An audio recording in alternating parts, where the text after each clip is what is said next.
Along with our team of archaeologists, Neil and I were travelling south to investigate the Battle of Shrewsbury.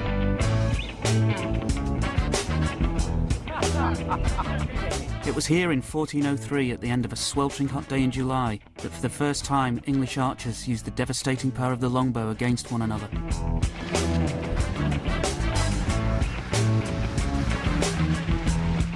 We arrived at the Church of St Mary Magdalene, which along with the college chantry had been built in commemoration of the battle. The church stands in the centre of what was once the battlefield and reputedly marks the spot where 2,000 soldiers were buried in a mass grave. Turn it. Nicely done. It was the ideal spot to base ourselves, so we pitched our tent next to the graveyard. That was easier than I thought it would be. Not tempted to join us, the others retired to a Shrewsbury B&B. Thanks then. Missing you. You'll need it. Love you.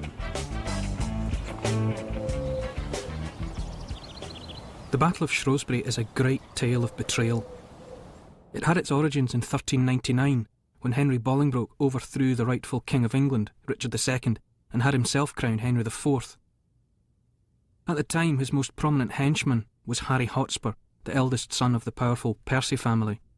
Just 4 years later, this same man raised an army and in turn attempted to overthrow Henry. They were to meet on these fields, 3 miles north of Shrewsbury, in one of medieval England's bloodiest battles. If I was going to have a battle, right, I would absolutely insist that it was in the summer. Because it's like when you're at school, when it's cold and you get hit in the legs with a football. It's particularly sore when it's cold. Yeah, so a sword is going to sting really, really badly. It was pretty hot here, wasn't it? July. We should have come here in July. It's a first for me, though, sleeping in a graveyard. Me too. I've slept in a phone box, though. What? I've slept in a phone box. Well, I didn't sleep much. It has to be said. Isn't anywhere you can lie down infinitely preferable? Isn't a phone box maybe like the worst place ever to sleep? It must be, but there was nowhere else to go. I'd missed the last train, got trapped, spent the night, or what was left of it, in the phone box. Oh, how appalling. Trying to keep body and soul together.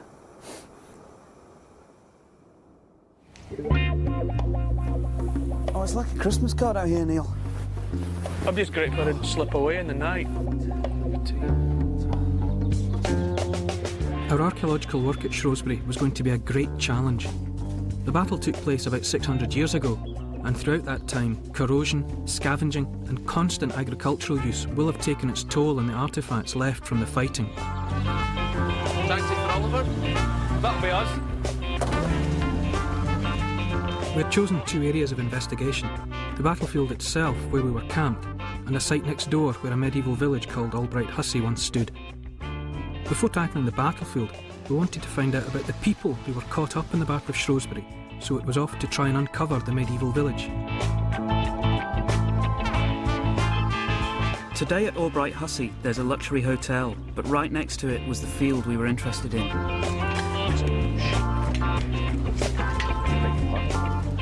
The field wasn't much to look at, but we knew from old maps that somewhere around here were the remains of a medieval chapel, the spiritual heart of a once thriving community. Alerted by the archaeologists' old friends, Lumps and Bumps, we'd done a geophysical survey of the field. The results showed that there was a lot happening under the ground surface, and there was only one way to find out exactly what. I don't think we need the gate fully open for that. I'm coming under the fence.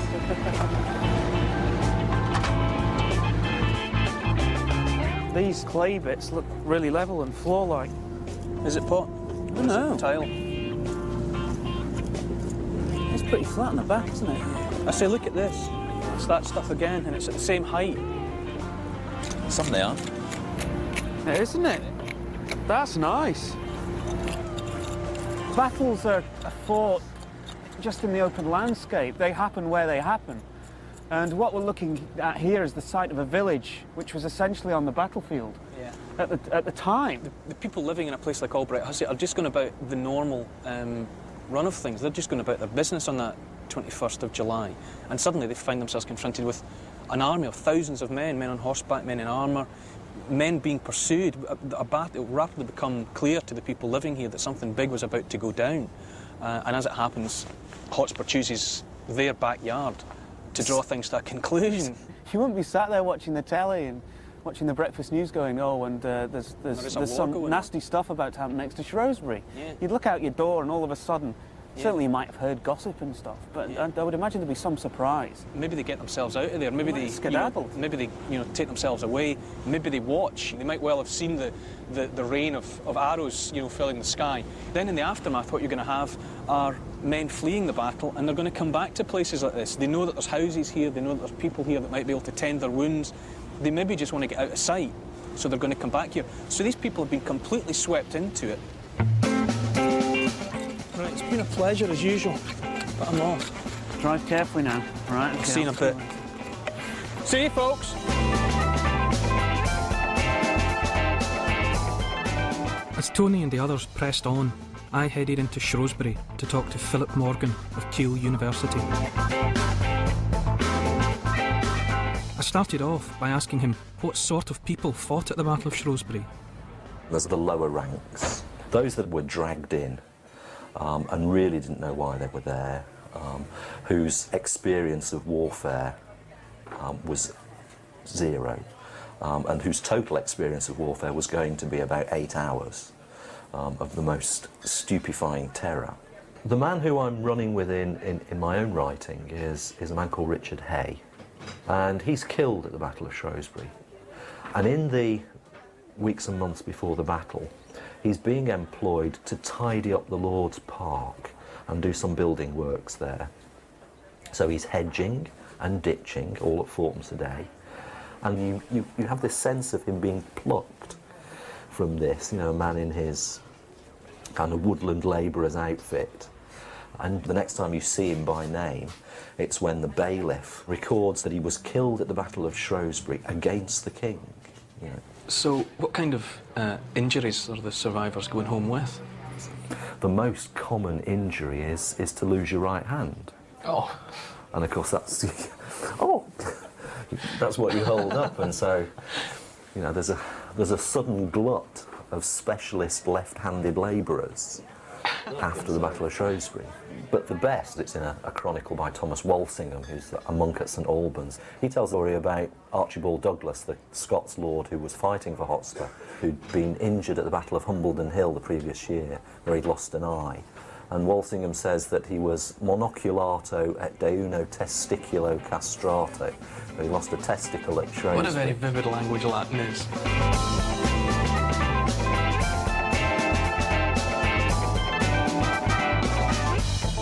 Back at Albright Hussey, the dig was starting to uncover a bewildering range of archaeology, dating from the medieval period right up to the 19th century.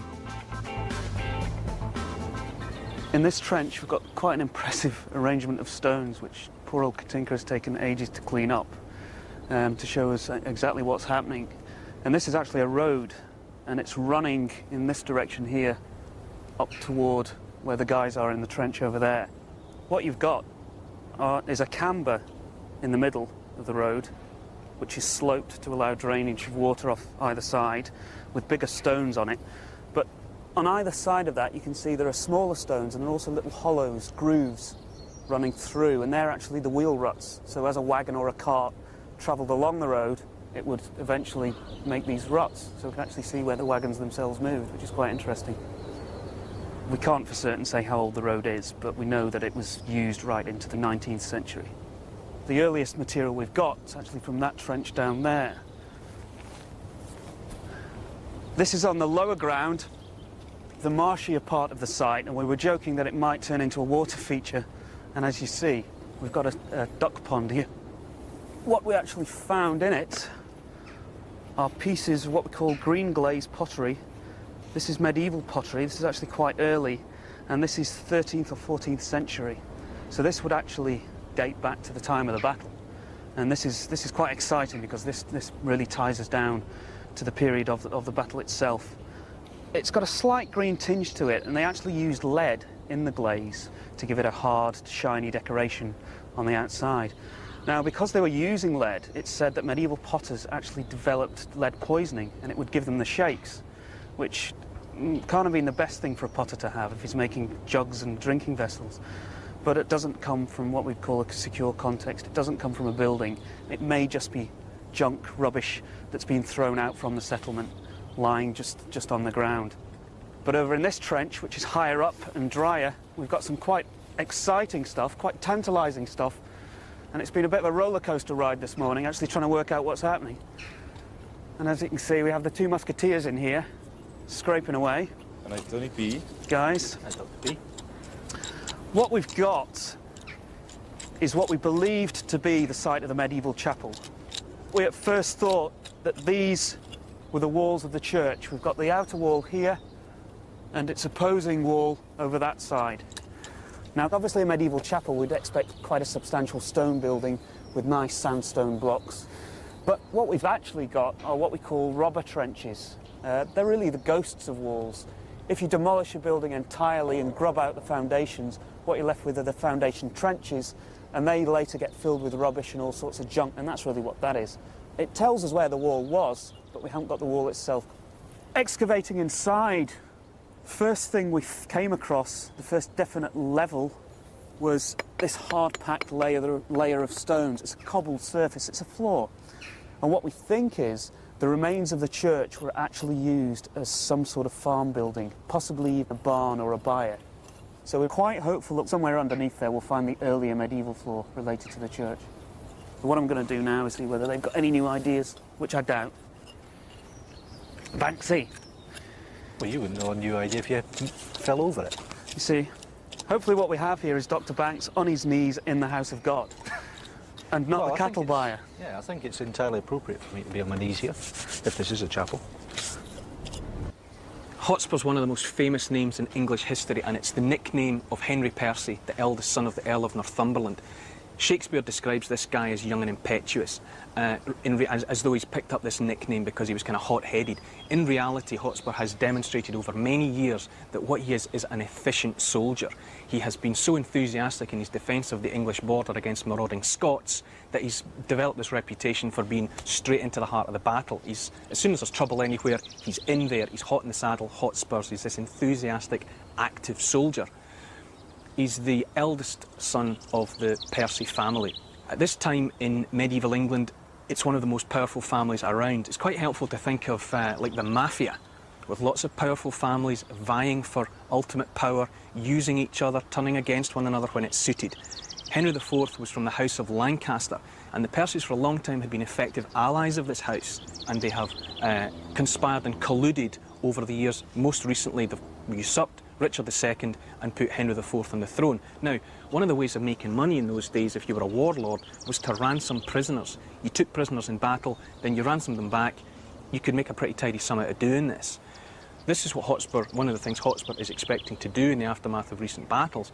But Henry IV has put a stop to him doing this, and Hotspur quite rightly suspects that the king is looking at these prisoners as money in the bank, that he's expecting to ransom them himself and take the money for himself. So gets to a point where enough is enough. You're showing me no respect, and you're actually affecting the bottom line. You're affecting my bank account here. So Hotspur does what is almost the unthinkable. He embarks on a rebellion. He's gathered thousands of men to his side, but he doesn't have the whole army together. He is 1/3 of what he sees as the final unified force, because what he's waiting on is a second force coming down from his dad in Northumberland, and he's also expecting to tie up somewhere along the line with the Welsh under Owen Glendower. He's operating his own rebellion against Henry IV. So these three forces are going to come together, and then at a time of his own choosing, he will tackle Henry IV and knock him off of his throne. But as bad luck would have it, as far as Hotspur's concerned, Henry catches him out. He catches him in the open, and he catches him when he's only got this 1/3 of his army in position. And it happens here at Shrewsbury. This is where Henry IV cuts him off and brings all to a conclusion. When I got back to Albright Hussey, Tony did not look a happy man. Come and have a look at this. You know you're expecting a church. You're not building up to good news, are you? No, I'm afraid not. The story doesn't have a happy ending, does it? Medieval plastic sheeting, I think not. How depressing. We took out the fill of the trench, which we were assuming was a robber trench. And lo and behold, at the bottom of it, there's this plastic sheeting. And if you lift that up, you've got gravel. God. And if you feel under the gravel, That's a pipe, isn't it? It's a drain. And there's nothing we're interested in under that No, anyway. the church is not in this trench. No. We've got debris from it. We're not far away, but this isn't it. It was personal now. We were determined to find the chapel. Do you reckon a trench running that way rather than that way? After another look at the geophysics and further evaluation of the site, we set upon a new spot and brought in the digger.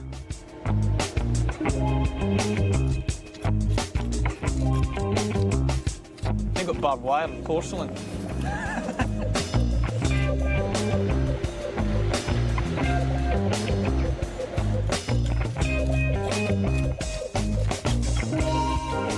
Finally, we found what we were looking for. Cleans up a tree. Doesn't it? I love stones. Well, this is actually all that's left of the church. We've got cobbles around it, but the telltale thing are these big stones. And these are actually all that are left of the wall. This looks like one end of the building, or a side of the building. And there's a corner over there near Neil, and a corner here.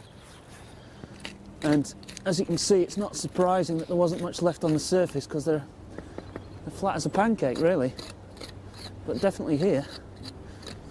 The muddy sandstone blocks of the chapel weren't much to look at, but it was a miracle they'd survived at all. Over the centuries, as the village fell into disuse and the site was developed and changed, the less substantial medieval houses and huts that surrounded the chapel disappeared entirely. But the chapel managed to survive, if only just. What we had uncovered were its remains.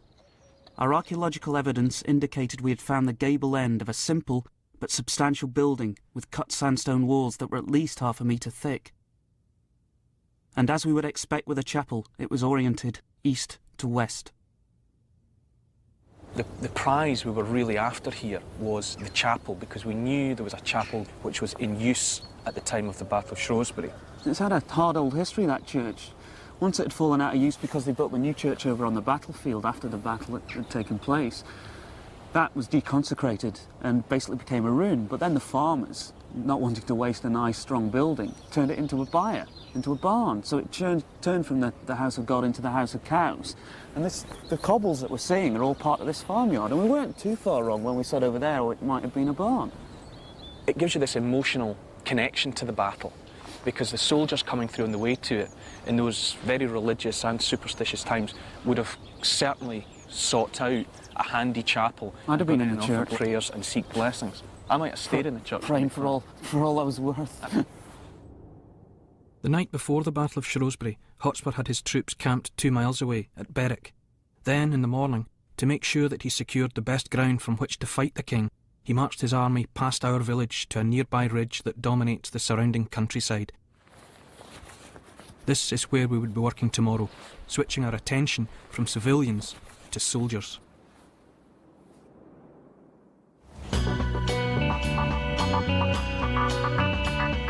This church was built in the centre of where the battle had taken place 3 years earlier, and assumed the duties from the chapel at Albright Hussey, which was dissolved soon afterwards. From its tower you get a bird's-eye view of where the vast array of troops who fought at the Battle of Shrewsbury were positioned, the ridge where Hotspur and his 10,000-strong force lined up, and the lower ground where the king's mighty army of 14,000 men stood. Hotspur's men would have been ranged on the ridge across to the front of us there. As we're so high, the ridge is sort of flattened out, but if you're on the ground, you're looking up. It's definitely the most prominent part of the landscape. From the point of view of the king's men, you know, who are arrayed down here, they haven't chosen the ground, they've just been confronted with an army. So they're on the level ground down here, and what they're looking up at on this dominant ridge is the whole array of Hotspur's troops. And you would not want to be the soldiers who are down on the ground confronted with that. It's got a psychological advantage, if not the number of men. Graveyards, especially in a country like this, they've got this nice, quiet image, it's serene. But what we've got to get back to is the fact that before this church was built, this was a slaughterhouse. This is the centre of the battle. And we've got to get back and put those men back in the landscape, back on the ground. And that's really what we hope the archaeology will do, is to take us from this place now to that place then, and really be able to touch and feel what happened on that day. Yeah, take away the peace and the quiet and replace it with the violence. We wanted to find the debris of war, the arrowheads, armaments and soldiers' personal possessions, so we hired a small mercenary force of metal detectorists. And with the help of Jerry, our geophysicist, we were also looking for the remains of the archers' defences.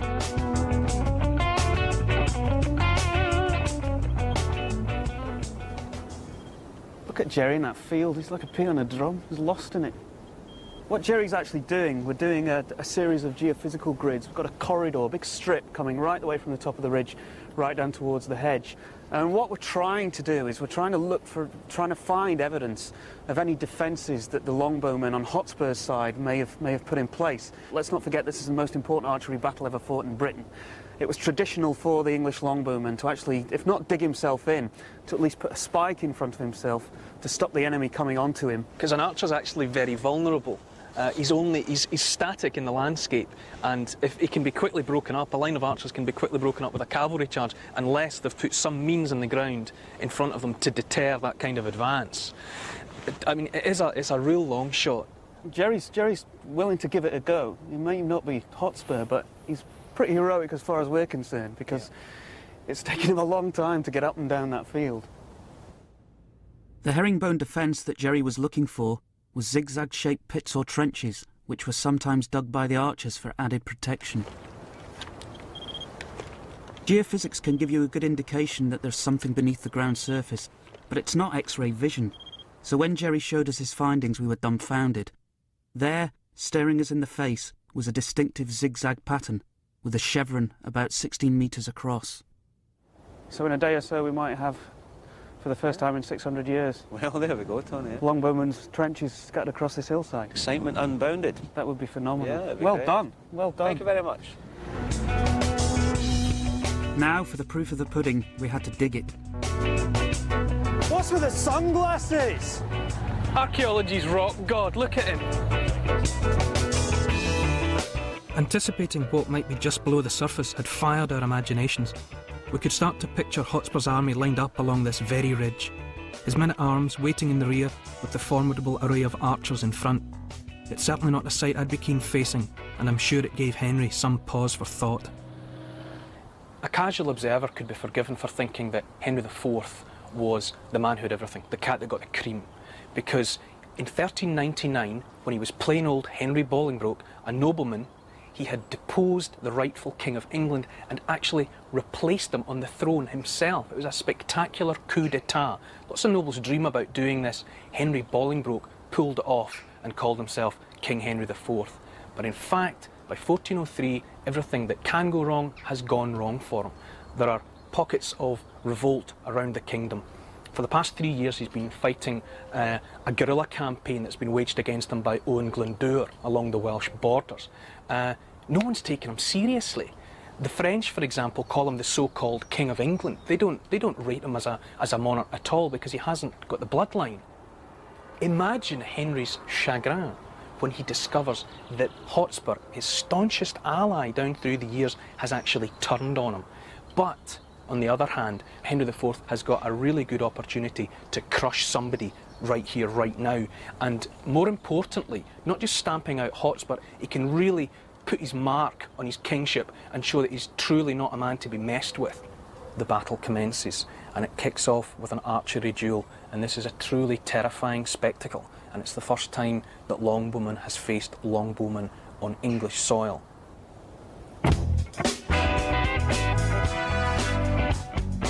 Just how effective was the fabled longbow? I fetched Andy Robertshaw from the National Army Museum to give us an archery lesson. Tony! Hello.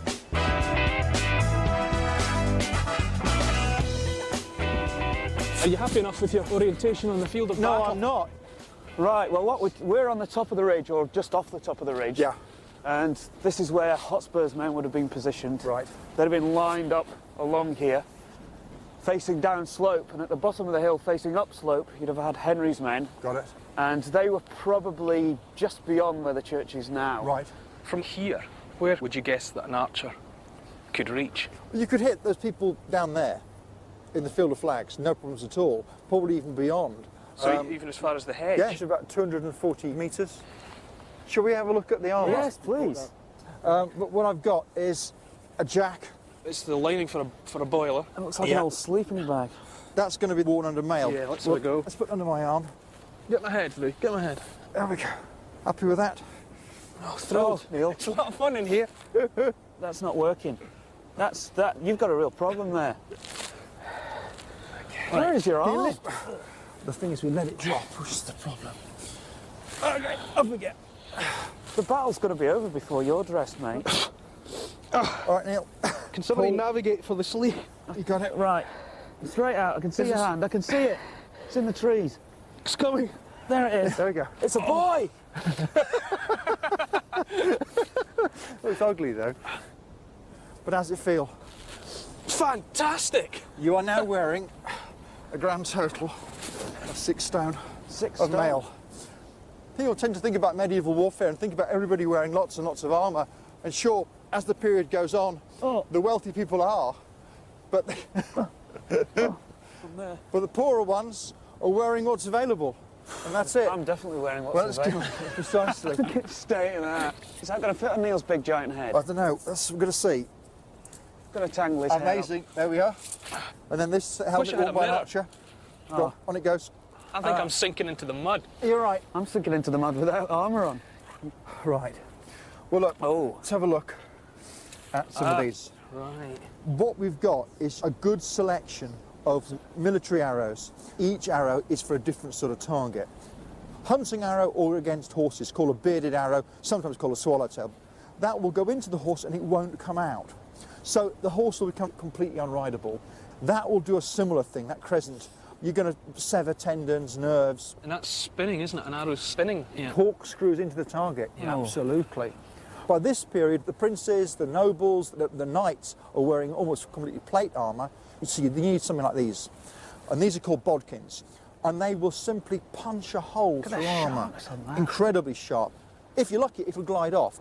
With no armour on, it goes straight through a man, in one side out the other. So some of these men are going to be on the battlefield with just a flight sticking out, literally pinned to the ground. But you've got to have a means of getting that damage, and that's the bow. Should we look at those next? Oh, yes. Oh, yeah. This is the real thing, the longbow. It's as tall as the archer, made of yew. Something like this one would have a draw weight of something like 100 pounds to pull it back. Good grief. And you can shoot 4 in the air at once, something Before like the that. first one hits the ground, Yeah, you've got yeah. three you've behind got- it. Absolutely. And the big thing about them is you can actually shoot so that you've got men one behind the other as well. It's like a blizzard of arrows. But I can't even imagine pulling 100 pounds. How would they manage it? Were they bigger than us? No, as far as we can tell, they're about our size. But what they are doing is that from real childhood, they're practicing virtually every day. Can I give you that to hold for a minute? Well, these look a bit more like it. Absolutely. I've brought 2 bows that I think are doable for novices. What kind of draw weight have we got here? About 20. Oh, that's more like it. I've got you some nice fluted bodkins, We could make that scarecrow's 3 day. each. Wurzel Gummidge is about to get it. Well, do you want to? Let's pretend he's hot Go on, where do you go? Yeah. Let's Where have a from? go at that. We should go down slope, which is where Henry's men would be. So you're actually going to be shooting into the wind? That's daring of you. We've got to be realistic, though. I've got to tell you, I can't do much more realistic than this. This is like walking about with someone standing on your shoulders. Using 2 fingers, right? And you've got to make sure it's resting Rest on that. on that hand. one, right? And you're going to pull it back so that when it's in full draw, it should be your left arm slightly flexed against your ear or the side of your eye, and you're looking along to the metal there, and there's your target. That's reasonable. Go for a headshot, Tony. Right. We'll take out the right eye, shall I? See if you can get it up his nose. Pull it back. Keep that left arm slightly flexed. Right. Not bad at all. Over the target. But in a deep formation, you'd have hit the man behind. Here you go. Let the dog see Do you want to have a that. go? Same thing. I have to say, I think I'm at something of a disadvantage, given that I can barely raise my arms to my head. Okay. Mail's not the best stuff to do this in, because you're much more like a man out of arms. And I'm just letting the arrow run along my hand. Yeah, It's quite difficult, that. It strays It is. away, yeah. And don't make your left arm too Oh. straight. Keep it slightly flexed. Nice action. Ah, Nice. nice. Got a result there. Excellent. Very, very good. Hand and finger tap. That looks sore. This is a doddle. Bring them on. Give him hell. Oh, you dancing bear! That's going to slow down his attack, isn't it? So poor old Wurzel there is obviously not wearing any armour on his head, but these guys would they not have had full face visors and things? Yeah, but with the heat and just fighting it with all the armour on, it's different today. I know you are lifting your visor up, and I mean Prince Henry gets hit in the face. That's right. It's what happens. The Battle of Shrewsbury began on the command of the king. He had divided his army into 2 divisions. He commanded the largest, while his son, Prince Hal, led the second. When his archers advanced up the ridge and opened fire, they were met by a devastating hail of arrows, so dense that it's said to have blocked out the sun. Having sent the royal archers into retreat, the whole of the rebel army now attacked. Seizing his chance for glory, Hotspur gathered together a group of about 30 mounted knights and headed straight for the king. Hacking a corridor through the royal army, they reached far enough to kill 2 of Henry's retinue, but the king was too well protected. The 2 armies now had to slug it out. The investigation into the Battle of Shrewsbury was now in full swing. We were using our troop of volunteers to metal detect a slice through the battlefield, from the top of Hotspur's position down to where the king was stationed. Already we were coming up with interesting finds, but in the trench where we'd been led to look for the archers' herringbone defences by Jerry's amazing geophysics, what we'd uncovered was this: part of an unusual system of agricultural field drains. So we're going to be speaking to Jerry when we get hold of him, and we also believe he's got his possession the takings from the charity raffle that we ran the other night. So. He's living under an assumed identity. The boy's probably shaved his beard off by now and living in Brazil, but we'll find him. Disappointed, but not demoralised, we concentrated on the metal detecting.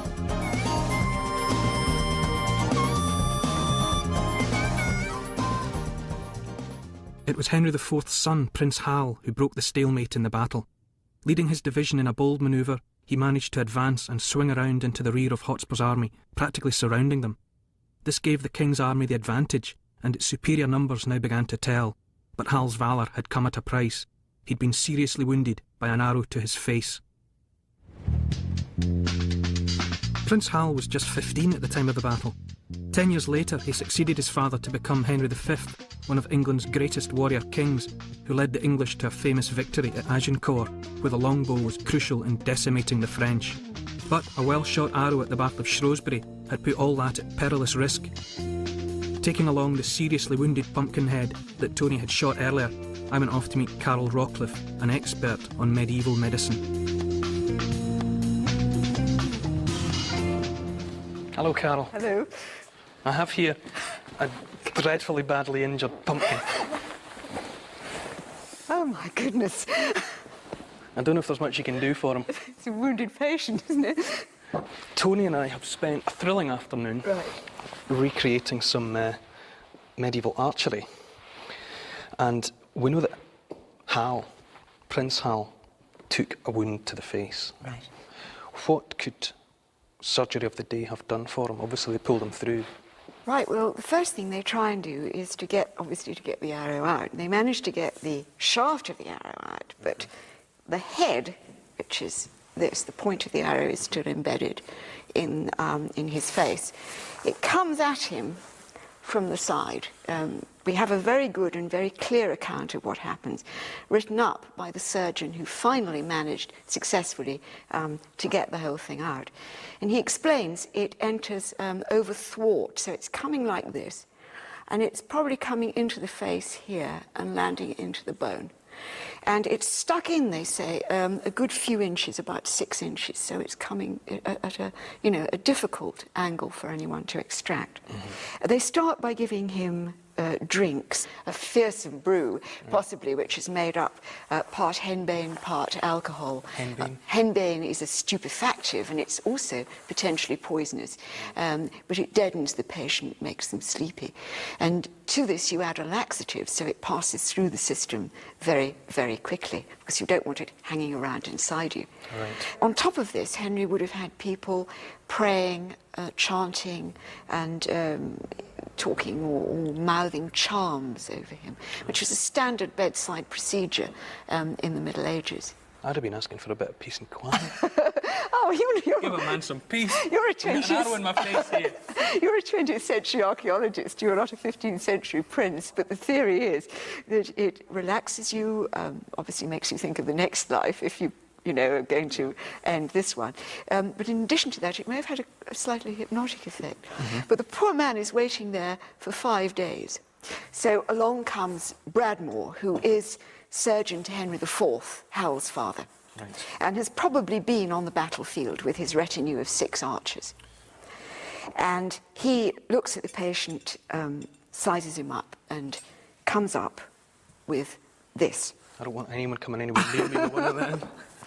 Well, I don't think I would either, particularly in an age without anaesthesia. Can you imagine? That's what I'm thinking The about. drinks would, of course, have possibly had something in him, in them to quieten him down a bit. But I'd need an awful lot to quieten me down before this came at my face. Oh, yeah. I can tell you.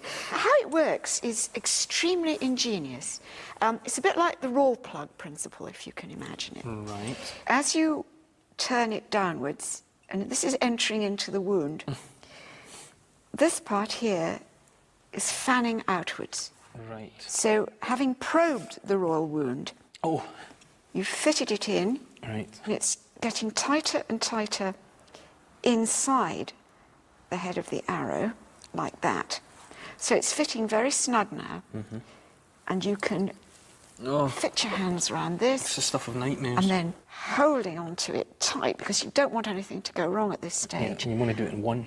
And then he pulls it out. Oh, appalling.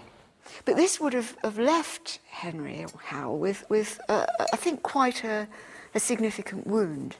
And it probably gave him a lot of kudos. So when he's preparing for Agincourt and he's, going around the battlefield, they can see there's Howell with his wound, he's one of the boys. Yeah. And they trust him. Yes, he's going to be taken seriously He's in going the to be future. taken seriously. Prince Hal and our pumpkin made full recoveries. Hotspur was to be less fortunate.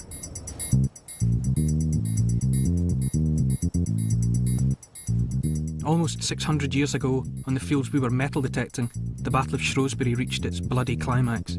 As dusk approached, with the fighting raging all around, an unknown hand struck Hotspur down.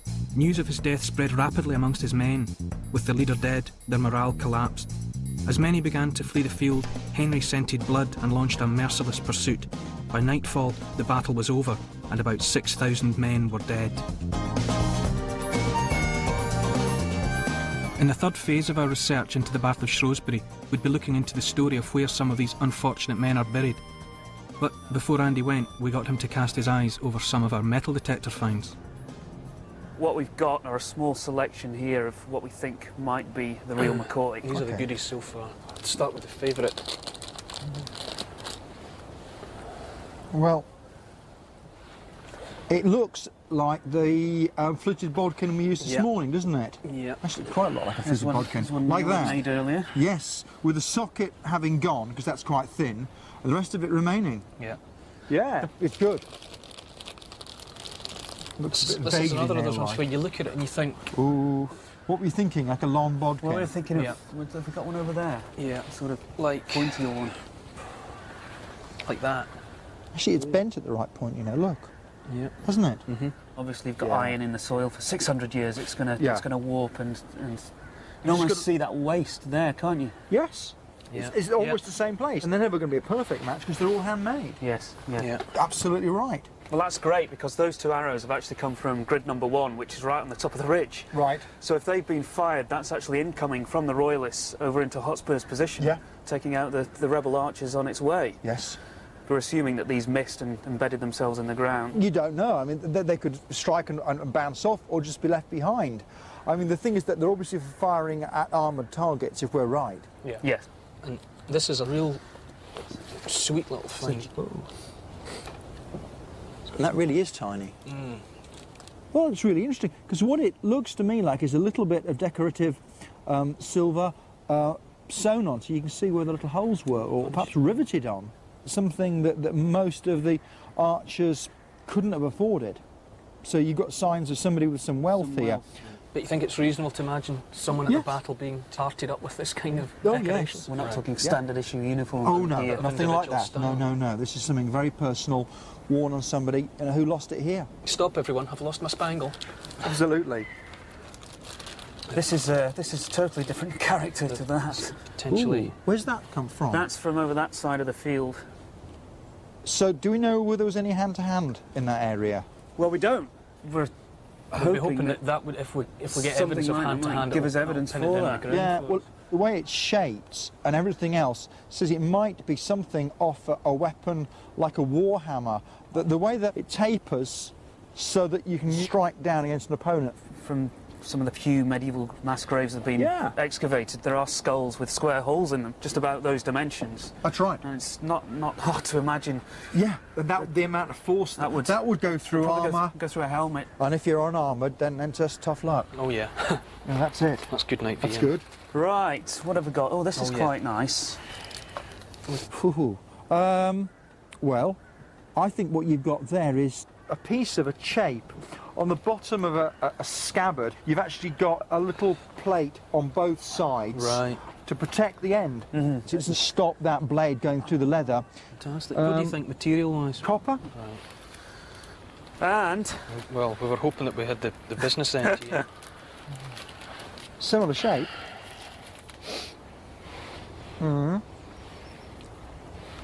Well, you're thinking piece of broken blade? I'm thinking the tip of a sword, yes. It's the right sort of dimensions, isn't it?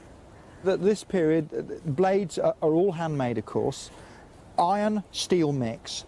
Too much iron, they're too soft. Too much steel, too brittle, they shatter. And they're going to shatter when you hit another blade. Right. Then you're going to shed the end of the blade. So that may be evidence... Of hand-to-hand combat. Yes, with someone else with a bladed weapon. That is phenomenal. I think that's possibly my favourite bit, actually. Yes. It's phenomenal. Yeah.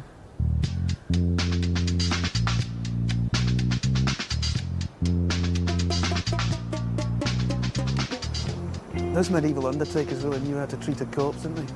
Oh, and how? What was it they got up to with Hotspur? He was briefly buried. He's buried like overnight and then dug up on Henry's orders, and he's displayed in the centre of Shrewsbury, propped up between two millstones under armed guard, so that everybody would see that he was in fact Hotspur and he was in fact dead.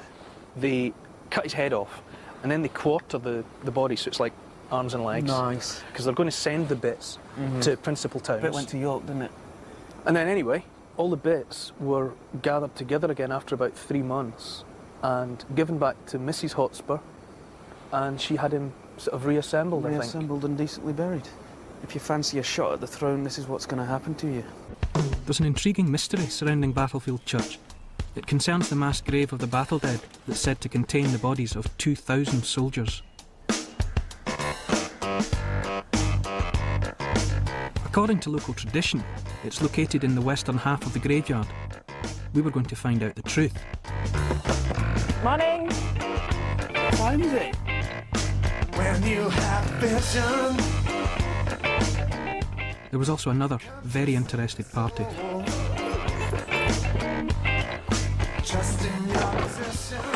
Here we are, St Mary Magdalene's. It's very grand. Here we are down the other end. Nick, the local vicar, turned up to fill me in on the history of the church and explain why it was important for him that we solve the enigma of whether or not the mass grave exists. Which result from what we found out there would suit you the best? I really don't mind. We need to know what's under there. One way or another? One way or another, yeah, because there's a big patch of land. What do we do with it? If it's got something important underneath, then it needs to be preserved and there's no one can be buried there. We can close the churchyard. If there's nothing under it, then we can bury people there. And there are still people who have family members here and who would like to be buried here. And I'd very much like them to be able to be buried here if they want to be. Well, I mean, we'll definitely get you an answer. Well, that'd be good. It'd be nice to know what's gone on out there in the past. When So it was down to work. It's a sensitive site, so we'd had to get permission from the church authorities and English Heritage to dig here. Shaking me now. Nevertheless, the whole team felt very strange about working in a graveyard. It is a bit creepy, you know, we are in a graveyard. It is a formal resting place for the dead, and we're bringing a machine in, so it does feel a bit peculiar. Let's go, Kev. In order to keep disturbance of the graveyard to a minimum, we'd initially been granted permission to dig just 3 trenches. So after examining the geophysical data, we chose the areas where there was the strongest disturbance under the ground surface.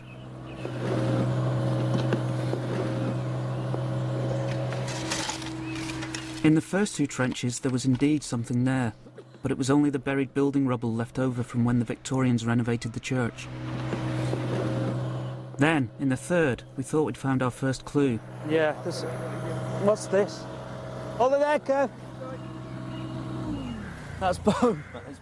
Oh, at last, because you can see the ball socket there at the end. It's pretty degraded. Banksy! Bone! Hello, Paul. It's Tony at the graveyard. We think we've got something, and we'd quite like to hammer out with you an agreement for putting more trenches in. So We now needed extra permission from English Heritage to extend our search, and we needed to get confirmation that the bone was indeed human. Well, that's great. Well, we've got our forensic anthropologist on her way anyway. Julie Roberts. She's one of our people from Glasgow. We'd got the all clear from English Heritage to dig 3 more trenches, so the hunt continued in earnest. But by the time Julie arrived to identify the bones, the trail had gone cold. None of our extra trenches had turned up any evidence of a mass grave.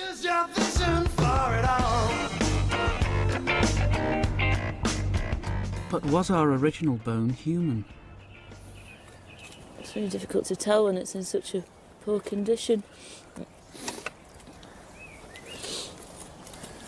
I'm not too sure about it being human though, I'm afraid to say.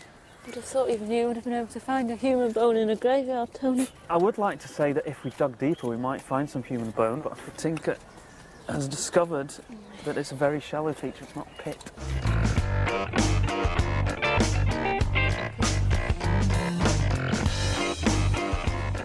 Using geophysics and our 6 well-placed trenches, we'd done a thorough archaeological evaluation of the entire area. The mystery was solved. There was no huge pit containing the battle dead in the graveyard. All that was left to do now was to document our trenches and return the area to its original state.